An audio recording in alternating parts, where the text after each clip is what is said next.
Okay, so the first thing that I always do when I start a makeup is I like to clean the face. No matter what they have on, I always ask them, what are you wearing? But then I love to use like a toner, like a mild toner, like rose water, which has a little bit of witch hazel, which is like a natural astringent and helps to clean the skin, because I want the skin to feel nice and like clean, crisp. So that's the first thing. Prepping is so important to me. Some makeup artists don't believe in prepping. I do. So I'm looking at her skin right now. I can see that she has a little bit of pores that is showing. She has a little bit of red, and her skin, I think it doesn't seem like she's dry or oily. Right? Or are you just a combination? Normal skin. Yeah. So what I'm looking at, the two things that I need to do right now when I'm looking at her is that I need to close a little bit her pores with a primer that I have, which is a pore perfecting, and also I want to cut the reddish, and I have a blemish and capillary concealer, which has a green base, which will take care of that red. Priming the face is very important. I'm going to put a little bit of a moisturizer. This is a moisturizer that has a little bit of silicone in it, just to give a smoother surface.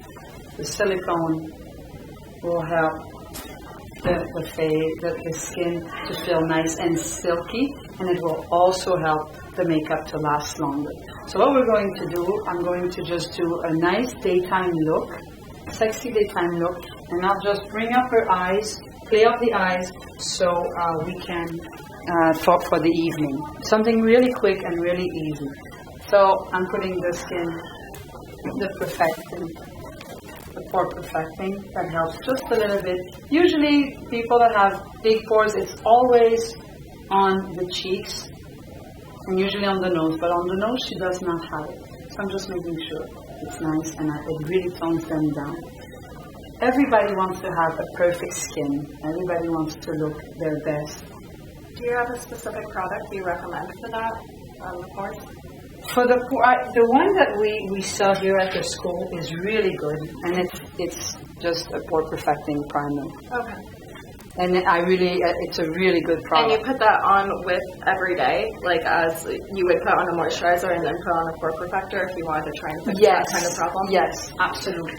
I'm just going to put also a little bit of a mattifier, and this is also from the school that we have here, and it's a liquid and powder shine eliminator. Yes, I will go this way, and that also, because whenever the skin is matte, it really helps with texture. So she also have a little bit of texture, so that the mattifier is going to cut down the shine, and right away you can see the difference. I don't know if you can, the camera can see the difference, but already the pores that we were seeing are completely gone. The mattifier is also very important as a primer. You can, and depending on the product that you're using, some of the product you can use it even on top of the makeup. Oh. But it's about trying. Like, people are going to ask me, well, what should I, which one should I use? What do I like? It's different for everyone. You gotta try it. If it works, it works, and if it does not, then it's not. Okay. It's like people that tell me that they have dry skin. I have dry skin, and I tell them, what product have you been using, and for how long? And then they tell me, well, for 2 years. Well, I said, obviously, tried something else. It's not working. It's not working, right? It's not working. This is my the blemish and capillary, okay. And you'll see right away how it's going to cut the red, and that's also important, because when you want to have a beautiful, flawless skin, you don't want to have the red coming into the makeup, or you don't want it. You don't want to have a red nose, you don't want to have a red chin. So it's really the first steps of the makeup to me is to perfect that skin. And so I'm going to do just an easy makeup, and I'm going to start with the foundation. If I'm doing makeup for a runway, foundation is the very last thing you do. Really? Oh, absolutely. Why would it be different for a runway then? Or even makeup actually for well, when I do makeup at TV, I start with foundation, but that's because of my time.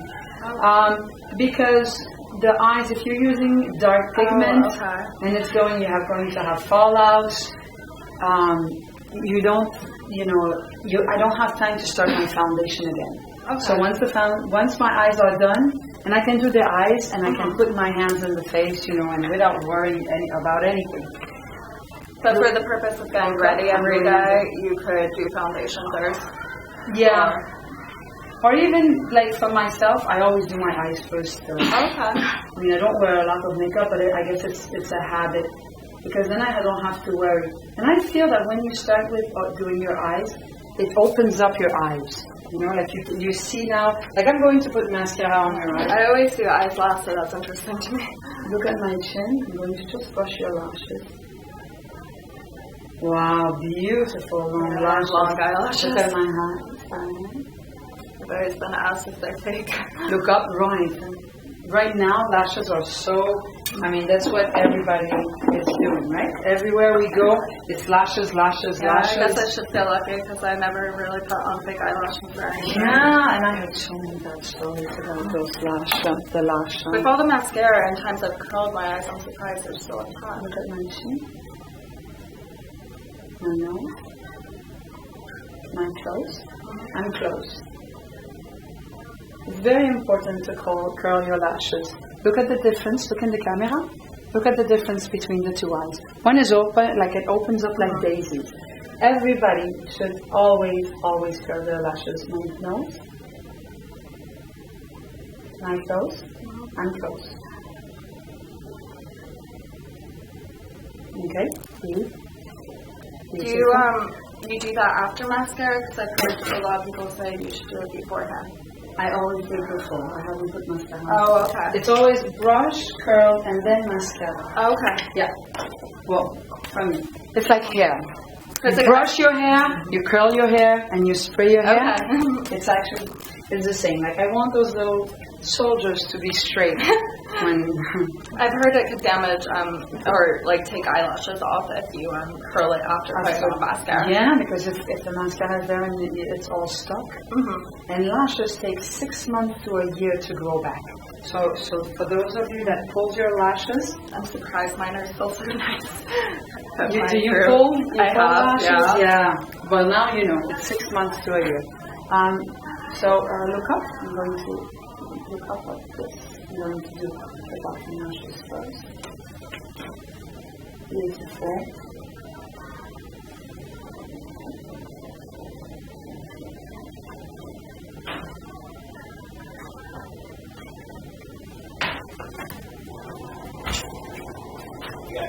Okay, that's good.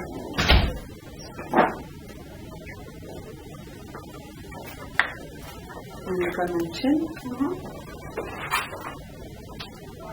I always put mascara on top of the lashes and I put, below the lashes. Really? Yeah. You really want to give a nice coat. I usually just do it on bottom. How do you do Everybody it on top? Roll. Take it and roll it Okay. out. Yes. So look at my hand.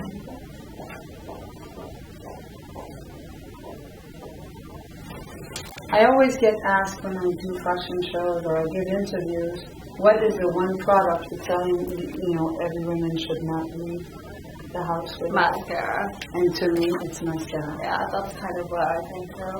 If anything, I do think lipstick too. Red lipstick is one of my staples, but mascara is very important. Absolutely. I think, really, your eyes always speak louder than anything else. If you have those eyes nice, open, and bright, I'm telling you, people are going to listen more. I do like to try and play with my eyes, so that's good to know. Yeah, beautiful. All right, so already we have that. Should put it here. The students will take my tips. Yes, of course. Sorry. It's not there. Okay. So now I have that. I'm going to do, now I have her face prime. I'm going to do a foundation.